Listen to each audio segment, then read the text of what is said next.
네, 정보통신 기사 기출 문제 보겠습니다.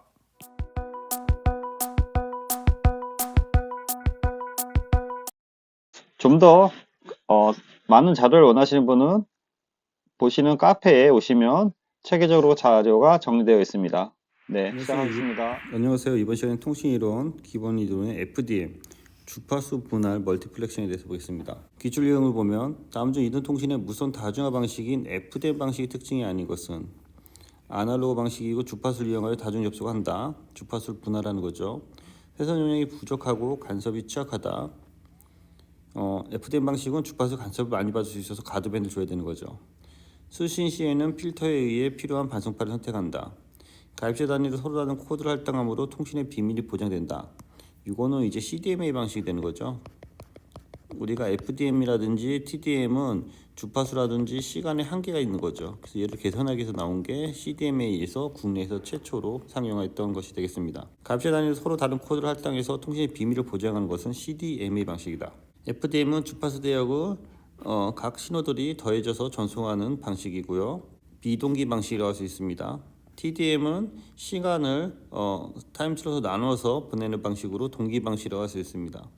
CDMA는 코드를 나눠서 하는 방식으로 주파수 시간 영역에서 합성 전체를 인코딩하고 수신자에서 알려진 신호로 디멀티플렉싱 한다. FDM, 이번 시간에 FDM이기 때문에 FDM 위주로 보면 각각의 신호 주파수가 틀린 것을 모듈레이터를 통해서 먹싱해서 하나의 주파수를 이렇게 보내면 디멀티플렉싱해서 이걸 다시 빼내는 방식이 되는 거죠. FDM은 FSK 모뎀에 의해 표현되며 주파수 분할 다중화 기기가 FSK 모뎀의 기능을 수행하기 때문에 각 사용자 단말에서 사용하는 코드와는 무관하게 다중화 가능하다. 주로 1200 보드 이하의 비동기 방식을 사용하는 것이 FDM 방식이다. FDM 주파수 GSM에 적용됐고요. TDM 여기 시간 간격이고요. CDMA, CDM이 되는 거고 WDM은 광통신에서 사용하는 파장 방식이 되겠습니다.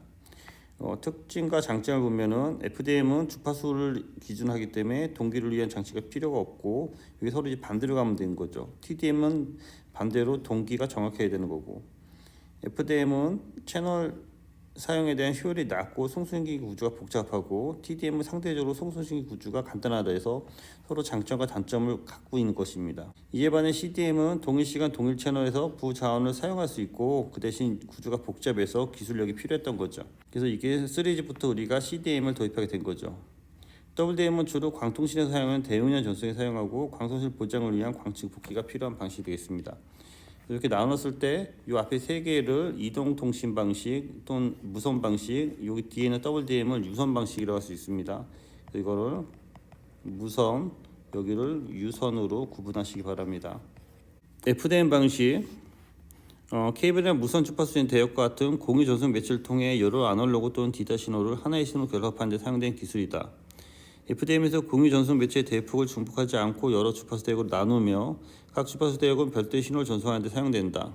수신단에서 복합 신호는 복조되고 개별 신호는 방수파 주파수를 필터링하여 분리되며 각각의 변조된 신호는 원래의 정보를 복구하기 위해 별도의 채널을 통과한다. FDM 방식 여기 이렇게 보시면 이렇게 시간과 주파수 기준으로 해서 주파수를 이렇게 나눠서 쓰는 거죠.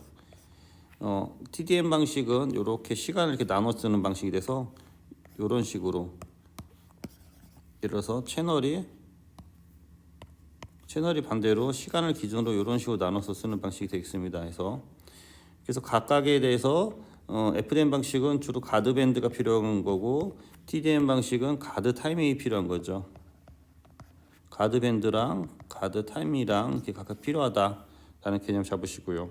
FDM 주요 특징을 보면 1200 보드 이하의 비동기에만 주로 사용하고 가드밴드 필요하고 비동기 방식 주로 사용하고 스펙트럼이 겹치기 때문에 누유 현상이 발생할 수 있다. 다중의 메시지 신호를 넓은 대역에 동시에 전송한다. 각 메시지 신호는 부반송파로 우선 변조된다. 여러 부반송파가 합쳐진 후 주 반송파로 다시 변조되는 방식이 되겠습니다. 기출 유형을 보면 1번 다음 중 다중화 방식인 FDM 방식에서 서브 채널 간의 상호 간섭 방식에 의한 완충작용하는 거 FDM은 가드밴드, TDM은 가드 타임이라고 했죠. 2번 다음 중 주파수 분할 다중화기 FDM에 대한 설명으로 옳지 않은 것은 채널 간의 완충 지역으로 가드밴드가 있어 대폭 낭비된다. 2번 저속의 데이터 1200 보드 이하죠. 각각 다른 주파수 변조하여 하나의 고속 신호로 싣는 방식이다. 3번 주파수 분할 다중하기는 전송하려는 신호에 필요한 대역폭보다 전송 매체 유효 대폭이 클 경우에 가능하다. 가드 밴드가 있어야 되기 때문에 더 커야 된다는 거죠. 각 채널의 전송 회선처럼 고속의 채널을 동점하는 것처럼 보이지만 실제로는 분배된 시간만 이용된다. 이거는 TDM에 대한 설명이 되는 거죠. 그래서 앞서 말씀드린 FDM, TDM, CDM, WDM 참조하시고요. 3번 주파수 분할 다중화에서 부채널 간의 상관성을 방지하기 위한 완충 지역은 가드 타임, 가드 밴드는 TDM. 상관이 없죠. 4번 주파수 분할 다중화기 FDM의 특징에 해당하지 않는 것은 1500 보드 이하의 비동기에 사용되고 FDM 자체 모뎀 역할까지 하기 때문에 별도의 모뎀이 필요 없고 구조가 간단하고 하기 저렴하다. 채널 간의 완충 지역으로 가드 밴드가 있어 대폭 활용도가 낮다는 거죠. 낮다. 높다가 아니고 낮다. 1500 보드 이하의 비동기 사용되고 변벽주기가 포함되어 있어 모뎀이 필요 없고 변벽주기 구조가 간단하고 가격이 상대적으로 저렴하다. 가드밴드 필요하고 비동기 방식이 주로 사용되고 주파수와 겹치기 때문에 누연성이 발생할 수 있다. 특징 참조하시고요. 5번 다중화기술에 대한 설명으로 옳지 않은 것은 하나의 통신로를 여러 가입자가 동시에 이용하여 통신할 수 있도록 하는 것이 다중화기술이다.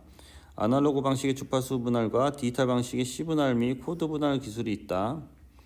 주파수 분할 FDM은 채널마다 독립된 주파수 대역으로 분할하여 다중화하는 방식으로 C분할 방식 또는 코드 분할보다 효율이 낮죠. TDM은 정해진 시간으로 슬롯을 배정하고 이를 다시 프레임으로 묶어 다중화하는 방식으로 코드 분할보다 다중화 효율이 낮죠. CDM이 더 높은 거죠.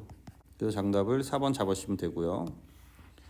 6번 FDM에 관한 설명으로 옳지 않은 것은 다중화 메시지 신호 넓은 대역에서 동시에 전송할 수 있고 각 메시지 신호는 부반수파로 서로 우선 변조되고 여러 부반수파가 합쳐져서 주반수파가 되고 주반수파 변조 방식은 FM 방식으로만 이런 뭐뭐만 있으면 정답이 되는 거죠. AM 방식도 있고 FM 방식도 있고 다양한 방식이 나올 수 있죠. FDM 참조하시고요. 7번 FDM에 대한 설명을 옳지 않은 것은 인저 채널 간의 간섭이 발생할 수 있고 여러 사용자가 시간과 주파수를 공유한다. 주파수 시간을 공유하고 주파수를 나눠 쓰는 거죠.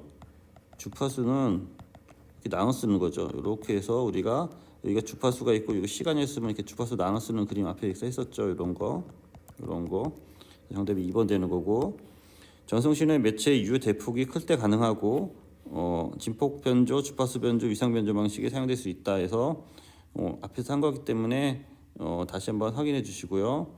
여기 3번에 대폭이 클 때 가능하다라는 것은 이렇게 묶어서 보내야 되기 때문에 각각의 신호를 묶어서 보내야 되기 때문에 그런 의미에서 이쪽의 대폭이 그러니까 이쪽의 대폭이 더 커야 된다 그런 의미로 이해하시기 바랍니다.